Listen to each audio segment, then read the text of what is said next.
Welcome to our ஆன்மீக களஞ்சியம் channel. இன்னைக்கு நம்ம ஸ்ரீ ரமண மகரிஷியினுடைய அருளுரைகளை தெரிந்து கொள்ளலாம். சகல ஜீவர்களும் துக்கம் என்பதின்றி எப்போதும் சுகமாயிருக்க விரும்புகிறார்கள். அதே நேரத்தில் யாவருக்கும் தன்னிடத்திலேயே பரம பிரியம் இருக்கிறது. பிரியத்திற்கு சுகமே காரணம். எனவே அந்த சுகம் ஒவ்வொருவருக்குள்ளேயே இருக்க வேண்டும். மேலும் மனமற்ற நித்திரையில் ஒவ்வொருவனும் அச்சுகத்தை தினம் அனுபவிக்கிறான். தன் சுபாவமான அச்சுகத்தை அடைய தன்னை தான் அறிதல் வேண்டும். அதற்கு நான் யார் என்னும் ஞான விசாரமே முக்கிய சாதனம். சுகம் என்பது ஆத்மாவின் சொரூபமே. சுகமும் ஆத்மஸ்வரூபமும் வேறென்று. ஆத்ம சுகம் ஒன்றே உள்ளது, அதுவே சத்தியம். பிரபஞ்ச பொருள் ஒன்றிலாவது சுகம் என்பது கிடையாது. அவைகளிலிருந்து சுகம் கிடைப்பதாக நாம் நமது அவிவேகத்தால் நினைக்கின்றோம். சாதாரணமாக ஒரு மனிதன் நினைப்பது போல் சுகம் வெளி வஸ்துக்களிலிருந்து வருவதானால் அவை அதிகரிக்கும் போது சுகமும் அதிகரிக்க வேண்டும். குறைய குறைய குறைந்து போக வேண்டும். ஆகவே அவனுக்கு உடைமைகளே இல்லாத போது அவனது சுகமும் அறவே இல்லாது போக வேண்டும். ஆனால் மனித அனுபவம் எப்படி இருக்கிறது? அது இதை ஊர்ஜிதப்படுத்துகிறதா? ஆழ்ந்த நித்திரையில் மனிதனுக்கு உடைமைகள் எதுவும் இல்லை. அவனுடைய உடம்பு கூட இல்லை. ஆனால் துக்கப்படுவதற்கு மாறாக அவன் வெகு சுகமாக இருக்கிறான்.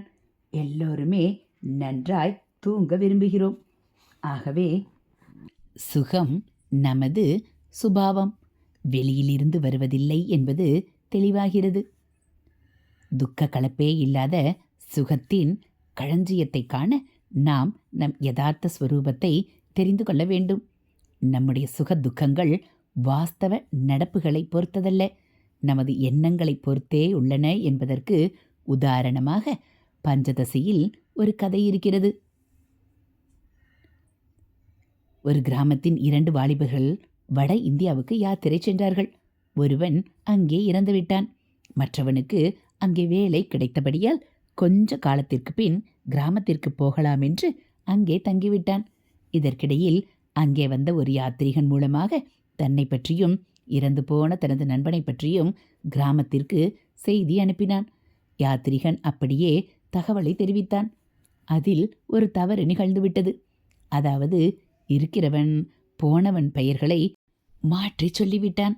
அதனால் இறந்தவனின் உறவினர்கள் சந்தோஷமாகவும் இருப்பவனின் உறவினர்கள் அவன் போய்விட்டான் என்று துக்கத்திலும் இருந்தார்கள். நான் தரையில் உட்காருவேன், நிலத்தில் படுப்பேன், துணி விரிப்பது கிடையாது. அது சுதந்திரம். இந்த சோஃபா பந்தம், இது எனக்கு சிறைவாசம். நான் விரும்பிய இடத்தில் விரும்பிய விதத்தில் உட்கார எனக்கு சுதந்திரம் இல்லை. இது பந்தமில்லையா? தான் விரும்பியபடி இருக்க ஒருவனுக்கு சுதந்திரம் இருக்க வேண்டும். பிரத்தியார் சேவைக்கு ஆளாக கூடாது. தேவையே இல்லாத நிலைதான் பரமானந்தம். அனுபவம் உள்ளவர்களுக்குத்தான் அந்த சுகம் தெரியும்.